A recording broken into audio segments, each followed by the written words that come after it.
اعوذ باللہ من الشیطان اللعین الرجیم بسم اللہ الرحمن الرحیم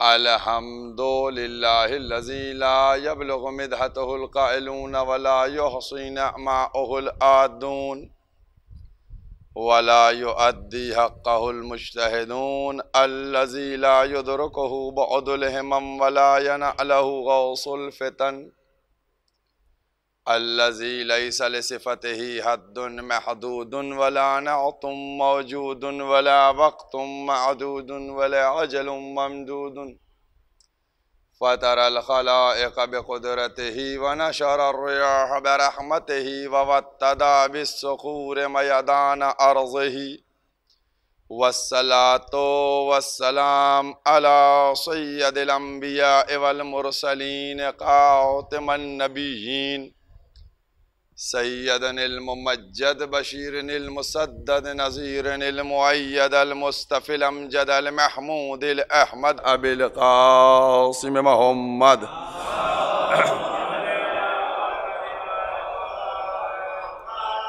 وأهل بيته طيبين الطاهرين المعصومين المظلومين اما بعد فقد قال اللہ سبحانہ تبارک وتعالی فی کتابہ المحکم وخطابہ المتقن وقولہ الاحسن بسم اللہ الرحمن الرحیم انما ولیکم اللہ ورسولہ والذین آمنوا الذین یقیمون الصلاة ویؤتون الزکاة وهم راکعون صلوات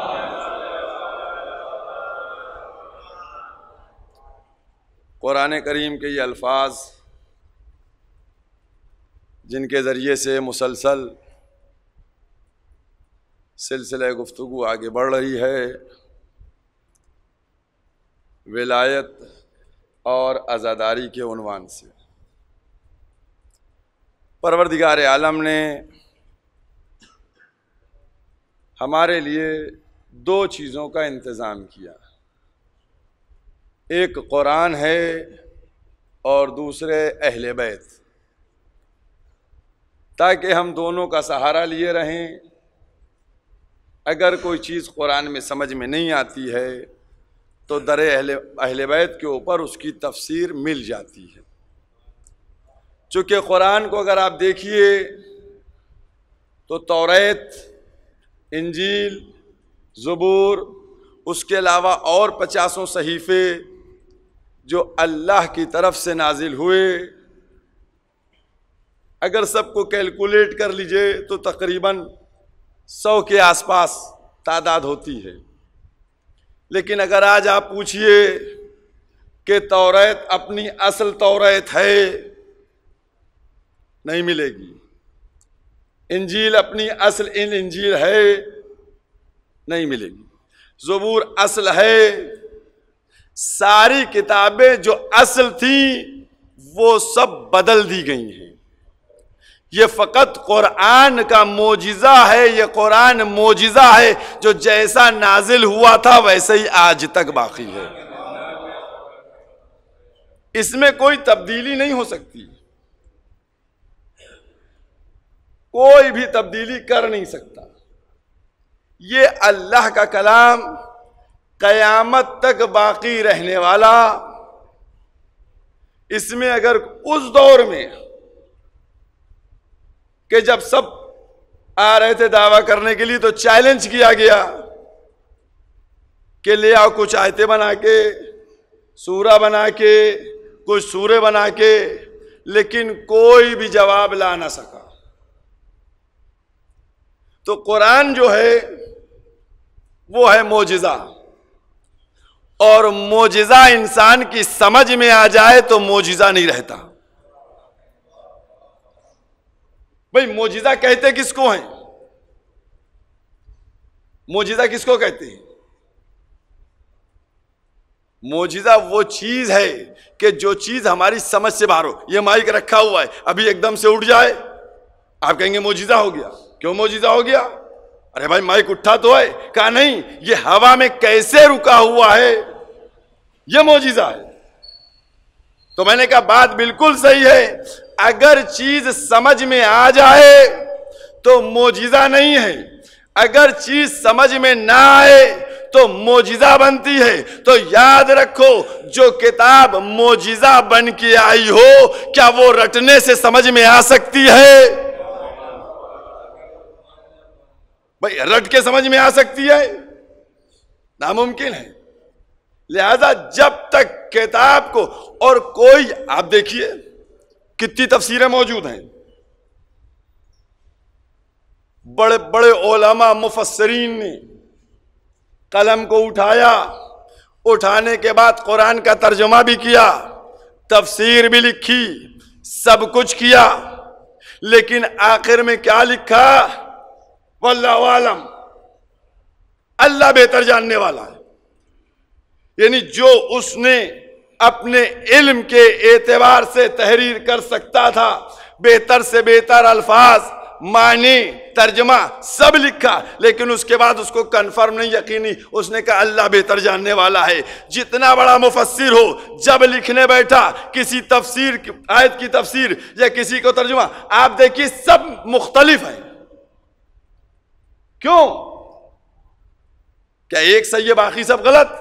نہیں، سب صحیح ہیں، لیکن یہ اس کا اعجاز ہے قرآن کا کہ جو قرآن کو تفسیر اور ترجمہ کرنے بیٹھا اس کو نئے معنی ملے، روایات ملی، احادیث ملی، اس نے ان کو جمع کر کے پیش کر دیا اور آخر میں لکھ دیا اللہ بہتر جاننے والا ہے۔ تو اگر کوئی تصور کر لے، اسی لیے قرآن کریم نے کیا کہا؟ قرآن میں دیکھیے صرف قرآن کافی ہے سے بات نہیں کافی ہوگی، قرآن نے کہا ہے کہ اس میں تدبر کرو، غور و فکر کرو، تب تمہاری سمجھ میں آئے گا، تب تم سمجھو گے، ایسے سمجھ میں آنے والا نہیں ہے۔ تو آج جب ہم بات کرتے ہیں اہل بیت کی تو کہا حسبنا کتاب اللہ، سمجھ لو قرآن کو، نکال لو دین کو، قرآن سے نکال لو شریعت کو۔ تو یاد رکھو مسلمانوں، پوری زندگیاں ختم ہو جائیں گی، 2 رکعت نماز قرآن سے نکال نہیں سکتے۔ زندگیاں ختم ہو جائیں گی، نماز نہیں ملے گی قرآن میں، تو دین کہاں سے ملے گا؟ شریعت کہاں سے ملے گی؟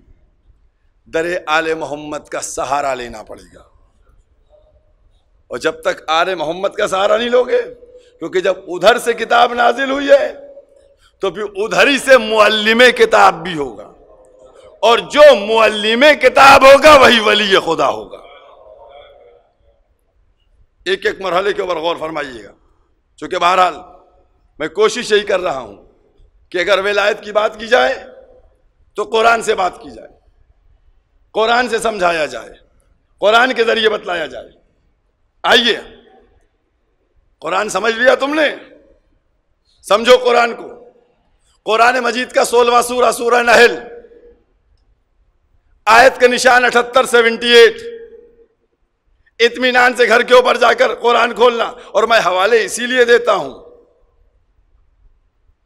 تاکہ اپنے سننے والوں کو حوالہ دے دوں، ان کے ذہنوں تک بات کو پہنچا دوں، تاکہ جب وہ بات سن لیں، سمجھ لیں، دیکھ لیں، جان لیں، تو اب ہماری ضرورت ان کو نہ پڑے، جہاں مل جائے وہیں کیل ٹھوک کے چلے آئیں۔ صلوات پڑھیے محمد والے محمد۔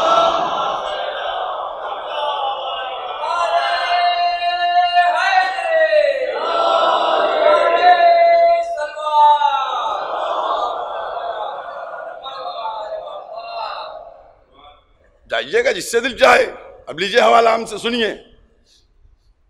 قرآن مجید کا 16واں سورہ، سورہ نحل، آیت کا نشان 78۔ پروردگار عالم ارشاد فرما رہا ہے، کیا ارشاد فرما رہا ہے؟ کہ ہم نے تم کو ماؤں کے پیٹ سے نکالا جب تم کچھ نہیں جانتے تھے۔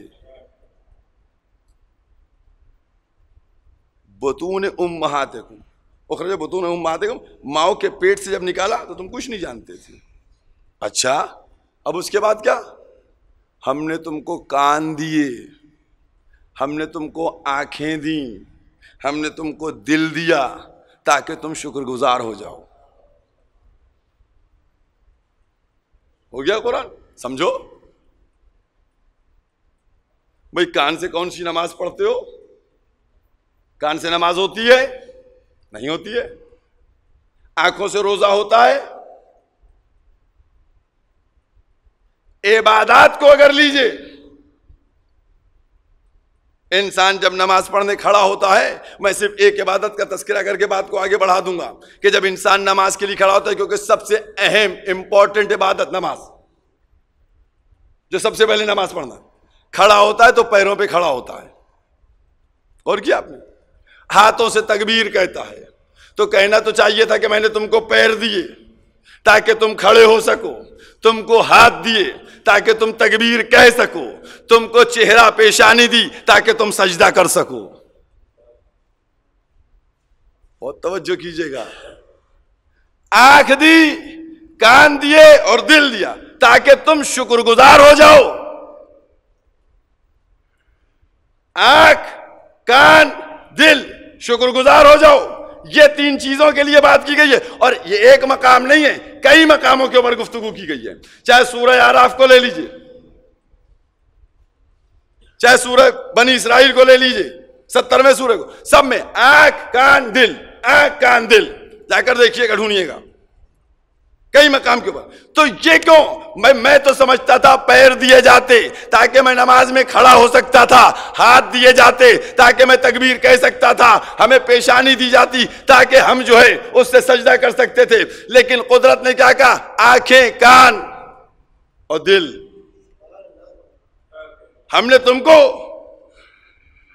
اب یہ کیا ہے بھیا؟ ہماری سمجھ میں تو نہیں آئی آیت. قرآن کا معجزہ کیا ہے؟ قرآن کا معجزہ کیا ہے؟ قرآن بات کہہ کے بڑھتا نہیں ہے، بلکہ ایک آیت کا جواب دوسری آیت سے دیتا ہے. اب ڈھونڈیے کہ کہاں کہاں کس کس عضو کا ریلیشن ہے. آنکھ کہاں سے ریلیٹڈ ہے، کان کہاں سے ریلیٹڈ ہے، دل کہاں سے ریلیشن رکھتا ہے. ڈھونڈیے. فکر کی منزل ہے، غور کیجئے. جب ہم نے دیکھا تو قرآن مجید کا 49 نمبر سورہ حجرات، اس نے آواز دی، لما یدخل الایمان فی قلوبکم. دلوں میں ایمان نہیں گیا ہے. غور کیا آپ نے؟ دلوں میں ایمان نہیں گیا ہے. اس کے بعد اب اگر تمہیں کوئی چیز سمجھ میں نہ آئے تو پریشان نہ ہوا کرو، جلدی سے رسول کے پاس جایا کرو. یا رسول اللہ، ہمیں یہ سمجھ میں نہیں آیا، یہ سمجھ میں نہیں آیا، رسول سمجھائیں گے. اب ہم نے ہاتھوں کو جوڑا، یا رسول اللہ آنکھ اور کان کا مقصد بھی سمجھا دیجئے کہ آؤ 18 ذی الحجہ کو غدیر کا میدان ہوگا، ہاتھوں پہ دکھلاؤں گا، دیکھ لو. کانوں سے من کنت مولا کہہ کے سنو.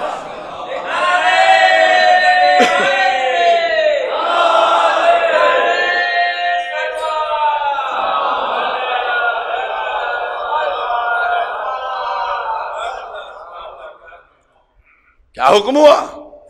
اسی لیے حکم ہوا تھا کہ کہہ بھی دو اور سن بھی لے، دکھا بھی دو، اور اس کے بعد ان کی مودت کو بتلا بھی دو. تو اب کئی چیزوں سے ریلیشن بنا. دکھا دو آنکھ، من کن تو مولا سنا دو کان، ان کی مودت کو واجب کر دو دل.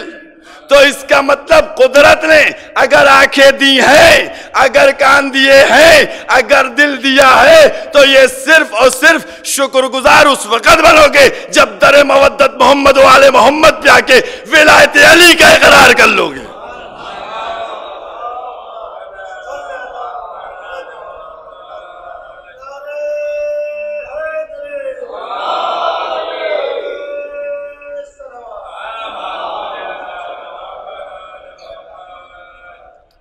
ایک مرحلہ اور آپ کے سامنے. کل ہم ایک بات کر رہے تھے نا آپ سے معراج کی، ہے نا؟ معراج کی ایک بات کہہ رہا تھا کہ سارے انبیاء نے کس طریقے سے کلمہ پڑھا. ٹھیک, آئیے ہمارا یہی چل رہا ہے کہ قرآن میں جمع کا صیغہ آیا ہے 3 کلمے ہیں. اب کتابوں کے نام سنیے گا. قاضی ایاز, تذکرۃ القواس, ریاض النظرہ, ینابیع المودت, فرائض الصمتین. اس کے علاوہ اور بھی ہیں. یہ کتابیں وہ ہیں کہ جن کتابوں کے جمع کرنے والے محدث عالم اسلام کے بڑے معتبر ہیں. بڑے معتبر کتابیں ہیں یہ سب. یہ تو 4-5 میں نے نام لیے, اور بھی ہیں بہت معتبر کتابیں ہیں. جن کی کتابیں وہ بھی بڑے معتبر ہیں. اب وہ ایک روایت نقل کرتے ہیں اور کیا لکھتے ہیں کہ پیغمبر نے فرمایا کہ جب میں جنت کی سیر کر رہا تھا. اچھا, یہ جو کتابیں ہیں ان کتابوں میں جو الفاظ آئے ہیں وہ الگ الگ تو میں بیان نہیں کر سکتا, لیکن خلاصہ جو ہے وہ سب میں نچوڑ یہی نکل کے آئے گا جو میں بیان کرنے جا رہا ہوں. نچوڑ یہی ہے جو میں بیان کرنے جا رہا ہوں. الفاظ الگ الگ ہیں. تو پیغمبر فرماتے ہیں رائے تو مکتوباً باب الجنہ, ہم نے دیکھا جنت کے دروازے کے اوپر. پیغمبر کیا فرماتے ہیں؟ ان سب نے لکھا ہے, ہم نہیں کہہ رہے ہیں, ان سب نے لکھا ہے کہ ہم نے جنت کے دروازے پہ لکھا دیکھا لا الہ الا اللہ محمد رسول اللہ علی ولی اللہ.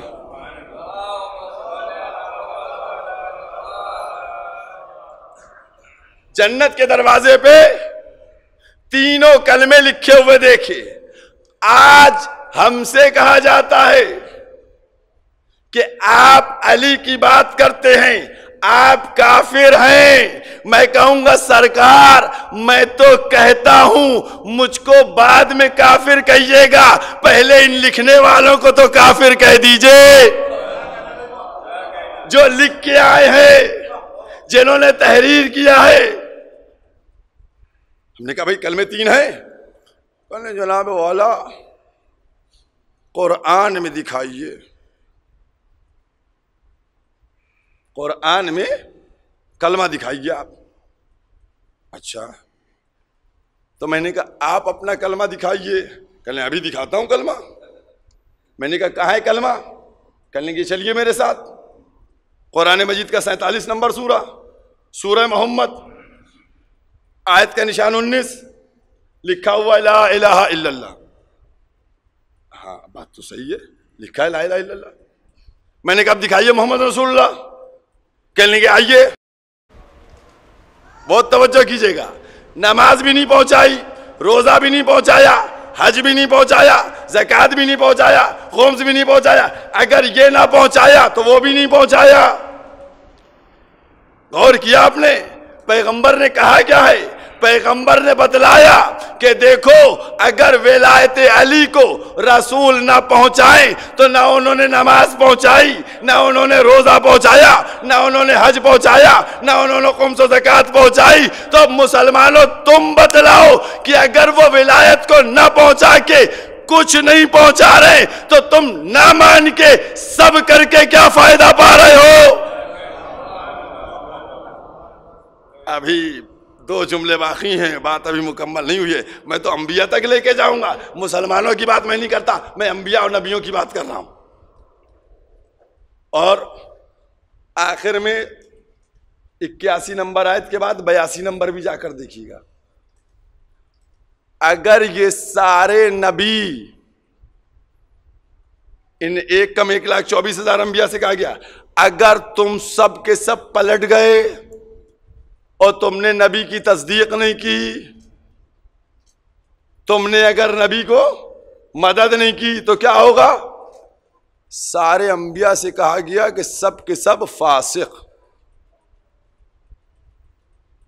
قرآن ہے. تمہیں آخری نبی کی مدد کرنا, ایمان لانا ہے. اگر تم نے نہیں کیا تو سب کی نبوتیں گئیں. صلوات ایک پڑھیے محمد والے.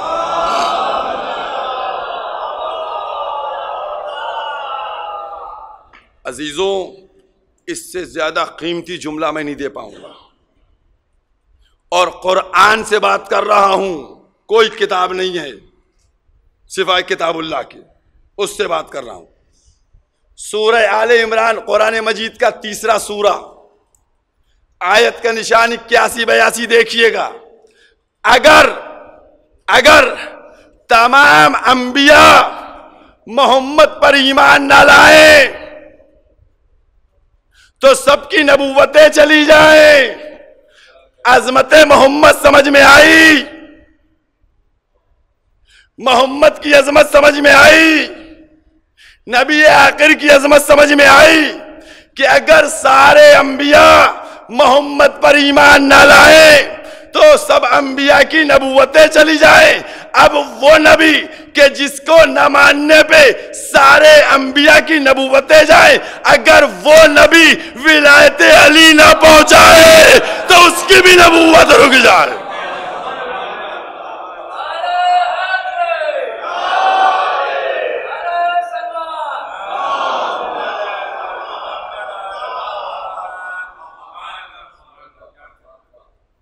سارے نبیوں کی نبوتیں ٹھہر جائیں، رک جائیں اگر ان کے اوپر ایمان نہ لائیں، اور اگر یہ علی کی ولایت کا اعلان نہ کرے تو فما بلغت رسالتہ،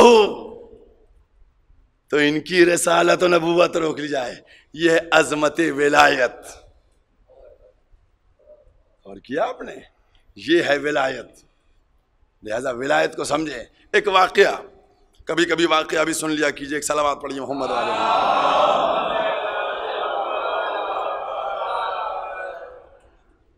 مسجد بھری ہوئی ہے، چاہنے والے سب بیٹھے ہوئے ہیں. پیغمبر نے ارشاد فرمایا کہ وقت آخر ہے، جس کا جو بھی ہمارے ذمہ باقی ہے وہ بتائے تاکہ اس کو ادا کر دیا جائے. سب بیٹھے رہے. ایک شخص کھڑا ہوا، کیا یا رسول اللہ ہمارا باقی ہے. کہا کیا باقی ہے تمہارا؟ کہا یا رسول اللہ ایک جنگ میں آپ تشریف لیے جا رہے تھے، ناقے پہ سوار تھے، ناقہ سست چل رہا تھا، آپ نے ناقے کو تازیانہ مارا، وہ تازیانہ غلطی سے میری پشت پہ پڑ گیا. غلطی سے میری پشت پہ پڑ گیا. سن لیا آپ نے؟ مجمع اصحاب کا بیٹھا ہوا ہے، سب نے سن لیا، خاموش. کچھ سمجھ میں آیا؟ دیکھا آپ نے حیات رسول میں سب اصحاب خاموش بیٹھے، اس کی تائید کر رہے ہیں کہ نبی سے غلطی ہو سکتی ہے. اب آئیے ہم کیا کہنے جا رہے ہیں. ارے قسم خدا کی ایک ایک چیز کا جواب موجود ہے. ایک صلوات اور پڑھیے محمد.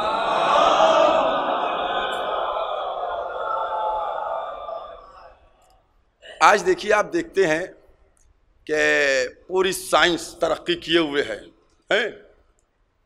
انہوں نے راکٹ مارا ادھر، وہ نکل گیا ادھر، ہے نا.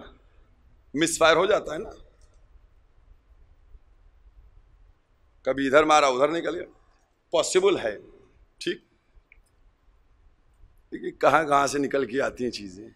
یہ بتائیے کہ جب پرندے اپنی چونچوں میں پتھر لے کر آئے تھے ادھر سے،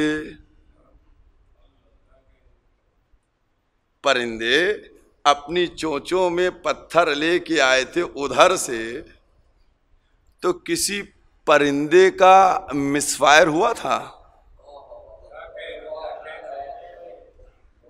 کہ مثلا وہ پرندے کنکریاں پھینک رہے ہوں اور وہ مارنا تھا ابرہہ کے لشکر کو، ہاتھیوں کو، اور وہ پڑ گیا ہو وہاں کی جنتا کو؟ ہے ایسا ہوا تھا؟ کیوں نہیں؟ پرندے تھے، ہو جاتی مسٹیک. ہم مسلمانوں سے کہنے جا رہے ہیں مسلمانوں تم بتاؤ مسٹیک کیوں نہیں ہوئی؟ کہنے لگے آپ کا دماغ خراب ہو گیا ہے، پرندوں سے کیسے مسٹیک ہوتی؟ وہ اللہ نے بھیجے تھے، غور کیا آپ نے؟ وہ اللہ نے بھیجے تھے، ان سے مسٹیک کیسے ہوتی؟ تو میں کہنا تو یہی چاہ رہا ہوں کہ یہ تمہارے ایمان کا پیمانہ کہ پرندوں سے مسٹیک نہیں ہو سکتی، رسول سے مسٹیک ہو سکتی ہے۔ اب یہ تمہارا ہے تو بہرحال اب پیغمبر نے کہا ٹھیک ہے، تو اس شخص نے کہا کہ آپ وہ تازیانہ منگوائیے۔ اچھا ایک جملہ اور کہتے چلیں، پیغمبر خاموش ہیں، یہ نہیں کہتے تم جھوٹ بول رہے ہو، پیغمبر یہ نہیں کہتے تم جھوٹ بول رہے ہو، پیغمبر خاموش ہے۔ بھئی کہنا چاہیے تھا نا کہ ایسا پاسبل ہی نہیں ہے، ایسا ہوا ہی نہیں، لیکن پیغمبر نے اس کو جھٹلایا نہیں، خاموش ہے، کیونکہ جانتے نتیجہ کیا ہوگا، نتیجہ کیا ہوگا، لہذا پیغمبر نے خاموش رہ کے بتلایا کہ دیکھو جب ہم اس جھوٹے کو نہیں جھٹلاتے تو تم ہمارے سچے کو کیوں جھٹلا سکتے ہو؟ اب تازیانہ آیا اندر سے، جب تازیانہ آ گیا تو اس نے تازیانے کو لیا اور تازیانے کو لینے کے بعد پیغمبر کی طرف بڑھا، پیغمبر کے پاس پہنچا، پیغمبر سے کہنے لگا یا رسول اللہ جب آپ نے میرے تازیانہ مارا تھا اس وقت میرے پشت پر قمیص نہیں تھی، آپ بھی اپنی قمیص ہٹا دیجئے۔ پیغمبر نے قمیص بھی ہٹا دی، جیسے ہی قمیص ہٹائی اس نے تازیانہ پھینکا، مہر نبوت کو چوما، کہا یا رسول اللہ ہمیں اس کا بوسہ لینا تھا۔ ختم ہو گیا واقعہ ختم ہو گیا، فنش۔ آیا کچھ سمجھ میں نے کیا جملہ کہا تھا؟ صحابیت اور ولایت۔ صحابی نے کیا کیا؟ چوما۔ میں بتلانا ہی چاہتا ہوں کہ صحابیت اور ولایت کو ملاؤ نہیں، جہاں صحابیت کے ہونٹ جاتے ہیں وہاں ولایت کے پیر آتے ہیں۔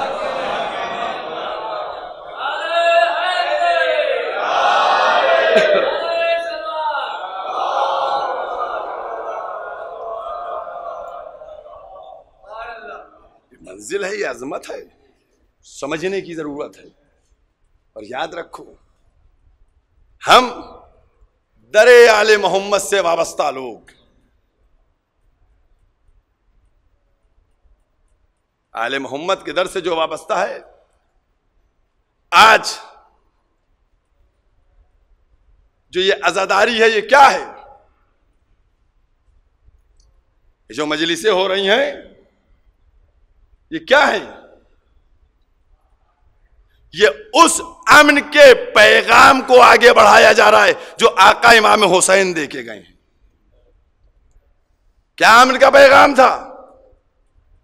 امن کا پیغام یہ تھا کہ مقصد کے حصول کے لیے اگر قربانی دینا، میرے جملے کو سنیے گا، بہت گہرا جملہ کہہ رہا ہوں، مقصد کے حصول کے لیے اگر قربانی دینا پڑے تو قربانی دے دو، لیکن مقصد حاصل کر لو۔ ہم اس محرم میں صرف امن کی بات کرتے ہیں، ہم اس محرم میں ان مظلوموں کا ماتم کرتے ہیں، ہم خود اپنے کو پیٹتے ہیں، اپنے سینوں پہ ہاتھ مارتے ہیں، اپنے سر پر تلوار مار کے اپنا خون بہاتے ہیں اور ان کو خراج عقیدت پہنچاتے ہیں، ان کو خراج عقیدت پیش کرتے ہیں۔ یاد رکھو کہ ہم جس طریقے سے خراج عقیدت پیش کرتے ہیں بہت امن کے ساتھ امن کی بات کرتے ہیں، اور جو ان سے ٹکرایا کیسا ذلیل ہوا، آج دنیا یزید کو دیکھ لے، یزید کو دیکھ لے، ہر دور میں یزید آیا، ہر دور میں یزید آیا، لیکن عزاداری سے اگر مقابلہ کیا تو ذلیل و رسوا ہوا، مٹ گیا۔ لہذا ہم بتلا دینا چاہتے ہیں، کل کا جو واقعہ ہے، میں نے اس سے پہلے بھی گزارش کی تھی، متنبہ کیا تھا کہ روزگار مت چھینو، ہم کو خاموشی کے ساتھ، امن کے ساتھ عزاداری کر لینے دو۔ لیکن کل کیا واقعہ ہوا؟ ضلع جون پور شاہگنج میں بھادی گاؤں میں گھر میں گھس کے تعزیے کی بے حرمتی کی گئی ہے۔ ایک بات کہہ رہا ہوں، بہت توجہ کیجئے گا۔ آپ دیکھتے ہیں نا، آپ ایک غبارہ لے کے آتے ہیں، غبارہ ایک لے کے آتے، بچے کے لیے گھر میں لے کے آتے، بچہ اس کو ہلکے ہلکے دبا دیتا ہے، وہ نہیں پھٹتا ہے، لیکن اگر زور سے دبا دیتا ہے تو پھٹ جاتا ہے۔ سمجھ میں آیا؟ وہاں کچھ لوگ تھے، لیکن اگر ان کو دبایا گیا تو سب نے دیکھا کہ سینکڑوں نہیں، ہزاروں کی تعداد میں لوگوں نے پہنچ کے ماتم کیا اور احتجاج کیا۔ ہم کہنا یہ چاہتے ہیں، وہاں سینکڑوں تھے تو ہزاروں بن گئے، اور جہاں لاکھوں ہیں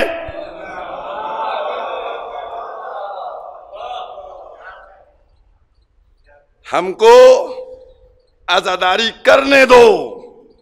ہم امن والے لوگ ہیں، ہم صرف اپنے سینے کو پیٹتے ہیں۔ آپ غور کر کے دیکھیے، ہمارے پاس اطلاعات ہیں، ہمارے شہر سے سبیلیں ہٹوائی جا رہی۔ کیوں سبیلیں ہٹوا رہے ہو؟ ہر چوراہے پہ نکڑ کے اوپر اسٹال لگا ہوا ہے، کوئی چائے بیچ رہا ہے، کوئی پوری کچوڑی بیچ رہا ہے، 10 آدمی کھڑے ہوئے کھا رہے ہیں، اس پہ تمہیں کوئی اعتراض نہیں۔ اگر حسین کے نام پہ کوئی 2 گلاس پانی پلا رہا ہے تو تم اس سبیل کو ہٹا رہے ہو۔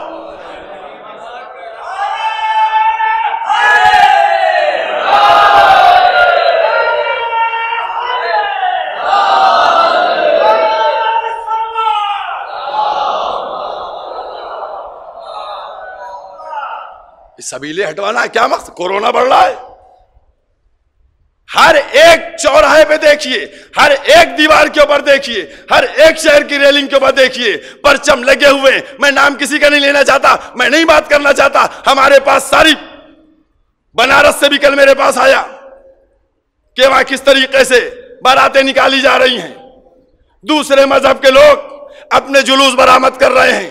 خود ہمارے شہر کے اندر جتنی بھیڑ جمع ہو رہی ہے، ہم مثال نہیں دینا چاہتے، ہم صرف اپنی بات کرنا چاہتے ہیں۔ اگر سب کچھ ہو رہا ہے تو پھر ہم کو بھی کر لینے دو سکون کے ساتھ، نہیں ورنہ اگر بچے نے غبارہ دبا دیا، اور یہ تاریخ گواہ ہے، تاریخ گواہ ہے، ہماری زندگی، ہماری حیات، یہ سب حسین کے اوپر سے اور کربلا پر سے قربان ہے۔ ڈرے وہ کہ جس کو خون سے ڈر لگتا ہو، ہم تو خود اپنا خون بہا کر نذرانہ پیش کرتے ہیں۔ اور ایک بات بتا دوں،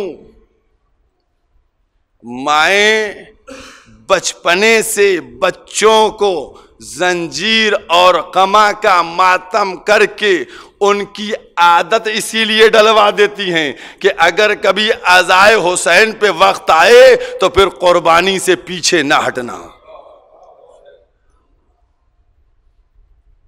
لہذا اگر کارروائی نہیں کی گئی تو پھر یاد رکھو، وہ الگ کی بات ہے، ہر دور میں ہوا ہے۔ جب رسول کے دور میں ہوا کہ پاس بیٹھنے والے پیٹ میں چھری مار رہے ہیں، جب مولا کائنات کے دور میں ہوا، صفین میں نہیں ہوا، ہر دور میں ایسا ہوا ہے۔ اور وہ بھی سن لیں کہ جو علی علی کہہ کر منتری تو بن گئے، تو اگر علی کہنے پر منتری پد مل سکتا ہے تو پھر وہ علی منتری پد چھین بھی سکتا ہے۔ اتنا یاد رکھو۔ یہ کیا ہو گیا ہے؟ قسم خدا کی ہر ایک کے لیے رونے کا مقام ہے۔ ارے جو ہے وہ خاموش۔ اب بھول گئے حسین کو، سب بھول گئے رضا کو، کوئی بولنے کے لیے تیار نہیں۔ ہر ایک چاپلوسی کر رہا ہے۔ اور یہ کہتا ہوں، میں نے پچھلے سال بھی کہا تھا کہ اگر مخبر بننا ہے تو اہل بیت کے بنو، انتظامیہ کے نہ بنو، کیونکہ اگر انتظامیہ کے مخبر بنو گے تو یہاں بھی ذلیل ہوگے اور وہاں بھی ذلیل ہوگے، اور اگر اہل بیت کے مخبر بن گئے تو یہاں بھی عزت ملے گی وہاں بھی عزت ملے گی۔ عزاداروں، ہم مطمئن ہیں، بہت دل جلا رہتا ہے۔ اپنے حتی الامکان محرم سے پہلے سے جو ہو سکتا ہے کوشش کر رہا ہوں۔ سب کو واقعہ معلوم ہے، جب قوم کے لیے نکلو، جب ملت کے لیے نکلو، کیسے مخبروں نے ہمارے پر مقدمے لگوائے تھے، ہر چوراہے پہ ہماری ہولڈنگ دیکھی تھی۔ اللہ کا شکر ہے، مولا کا کرم ہے، ملی کامیابی، پھر لگو مقدمے۔ اس سے ڈرنے کی ضرورت ہی نہیں ہے، وہ اپنی چال چلے گا، تم جس کی مخبری کرو گے۔ بھئی تم ضلع انتظامیہ کی جو مخبری کر رہے ہو وہ چند ٹکوں کے لیے کر رہے ہو، جو آپ کو شاید معلوم ہو کہ یہ انتظامیہ جو ہے نا ان مخبروں کو بھی زیادہ دن تک نہیں رکھتی ہے۔ مخبروں کو زیادہ دن تک نہیں رکھا جاتا، جب مخبر ناکارہ ہو جاتے تو خود ان کو کسی نہ کسی مرحلے میں ختم کروا دیا جاتا ہے۔ یاد رکھو، لیکن اہل بیت کے اگر مخبر بن گئے یہ چند ٹکے دیں گے، لیکن وہ جو عزت دیں گے کوئی اس کی برابری نہیں کر سکتا ہے۔ اور ہمیں فخر ہے اس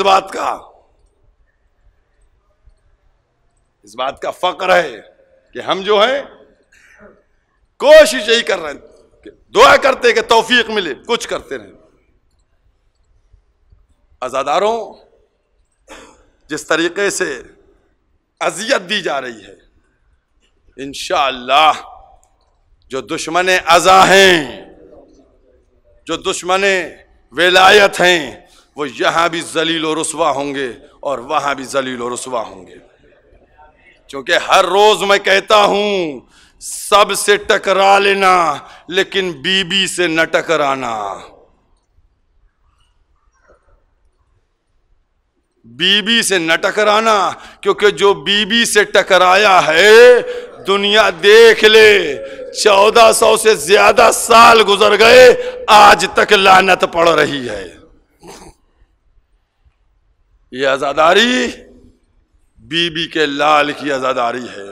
یہ عزاداری بی بی کو اطمینان بخشنے والی، بی بی کے لیے ایک ایسا سامان ہے کہ جہاں بی بی کو تسلی ہوتی ہے کہ میرے لال کا ماتم کیا جاتا ہے۔ ورنہ قربانیاں، اگر قربانیاں دیکھنا ہے تو آ کر دیکھو در آل محمد پر کہ کیا بنی ہاشم نے قربانیاں دی ہیں۔ عزاداروں، میری ان باتوں کو لیجئے، سیریس لیجئے اور اس پہ فکر کر کے عمل کرنے کی کوشش کیجئے۔ قربانیاں دیکھنا ہے، آ کر قربانیاں دیکھو، کیسے کیسے قربانیاں دی گئیں۔ کربلا میں بھی قربانیاں دی گئیں اور کوفے میں بھی قربانیاں دی گئیں۔ اور یہ نہ سمجھنا کہ صرف جوانوں نے قربانیاں دی ہیں، بچوں نے بھی قربانیاں دی ہیں۔ عزاداران امام مظلوم، آج جو مصیبت بیان کر رہا ہوں وہ ایسے بچوں کی مصیبت بیان کروں کہ جو تنہا ہیں، کوفہ شہر ہے اور بچوں کی تنہائی اور بے کسی ہے۔ عزاداروں سمجھ گئے آپ؟ پرسہ دینا ہے عزاداران امام مظلوم ان بچوں کو، ان بچوں کی ماں کو اور بی بی زہرا کو۔ جب جناب مسلم گئے تھے نا تو 2 بیٹوں کو بھی اپنے ساتھ لے کے گئے تھے۔ ایک بیٹے کا نام تھا محمد، دوسرے بیٹے کا نام تھا ابراہیم۔ 2 چھوٹے چھوٹے، ایک کی عمر تقریباً 8 سال کے آس پاس، ایک کی عمر 10 سال کے۔ جب جناب مسلم شہید ہو گئے تو ابن زیاد نے جناب مسلم کے بچوں کی تلاش شروع کی۔ دونوں بچے قاضی شورے کیا موجود تھے۔ جناب مسلم نے قاضی شورے سے کہا تھا میرے بچوں کو اپنے کیا رکھ لو، اور اس کے بعد جب کوئی مدینے قافلہ جاتا ہوا ملے تو ان بچوں کو ان کے ساتھ مدینے بھیج دینا۔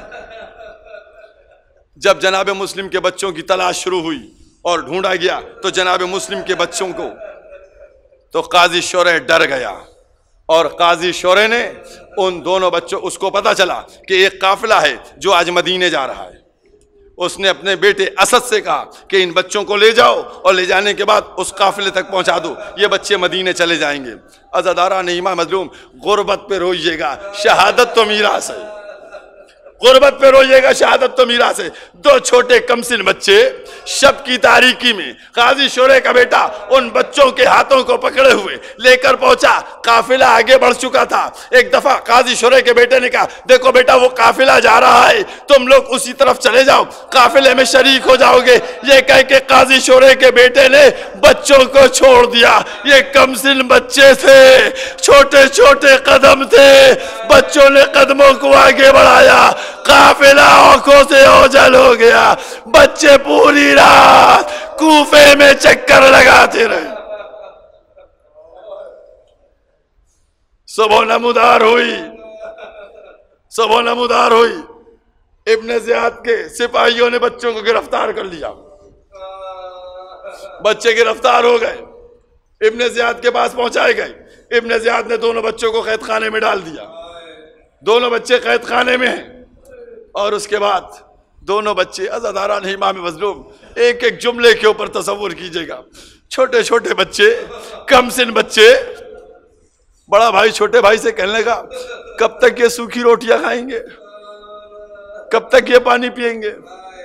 تو دونوں بھائیوں میں مشورہ ہوا کیوں نہ جو نگہبان ہے اس سے بات کی جائے۔ دونوں بچے ایک دن نگہبان کے پاس آئے، کہنا بھائی تم بہت اچھے ہو، تمہارا نام کیا ہے؟ بتایا مشکور نام ہے۔ کہا تم نبی کو جانتے ہو؟ کہا ہاں ہم جانتے ہیں نبی کو، ہم انہی کا کلمہ پڑھتے ہیں۔ کہا تم ان کے وصی کو جانتے ہو؟ کہا ہم ان کے وصی کو بھی جانتے ہیں۔ یہ کہتے کہتے دونوں بچوں نے کہا کہ تم مسلم ابن عقیل کو جانتے ہو؟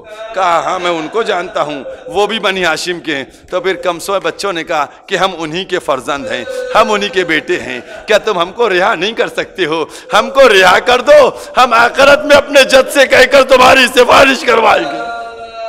جیسے ہی مشکور نے یہ سنا تڑپ گیا، دربان نے دروازہ کھول دیا، کہا بچوں مجھ کو معاف کر دینا، میری شکایت نہ کرنا، جاؤ تم آزاد ہو۔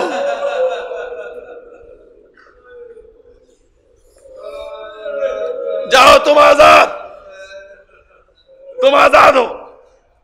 بچوں کو آزاد کر دیا۔ ایک انگوٹھی دی اپنی نکال کے، انگوٹھی نکال کے دی، کہا جاؤ فلاں مقام پہ چلے جانا، وہاں میرا بھائی رہتا ہے، اس بھائی کو یہ انگوٹھی دکھانا، وہ بھائی اس انگوٹھی کو دیکھ کے پہچان لے گا، پھر اس کے بعد تم اس سے کہنا وہ تم کو مدینے بھجوا دے گا۔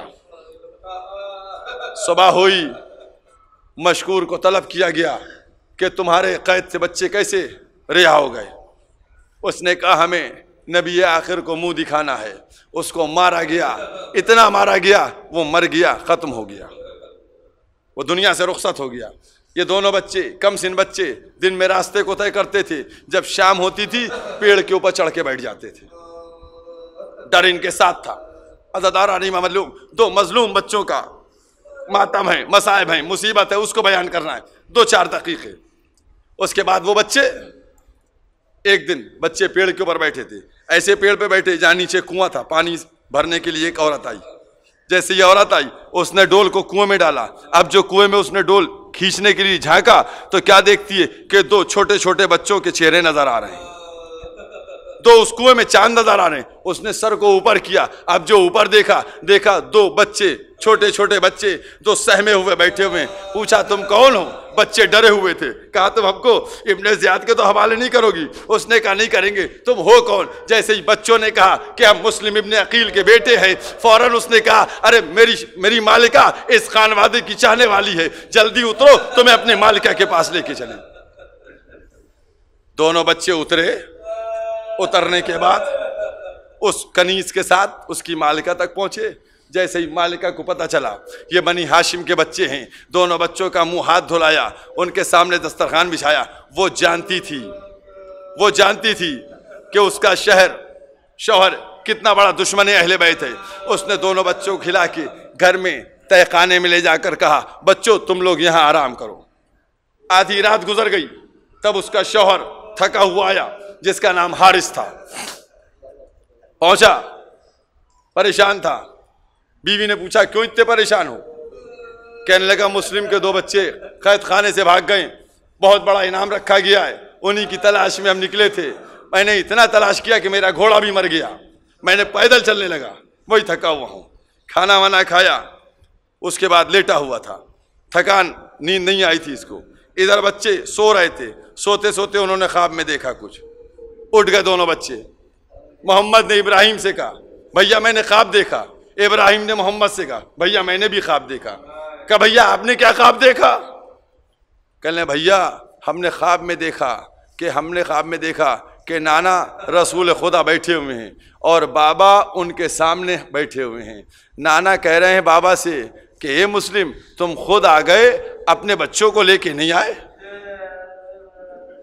تو بابا نے جواب دیا کہ یا رسول اللہ بچے بھی آنے والے ہیں.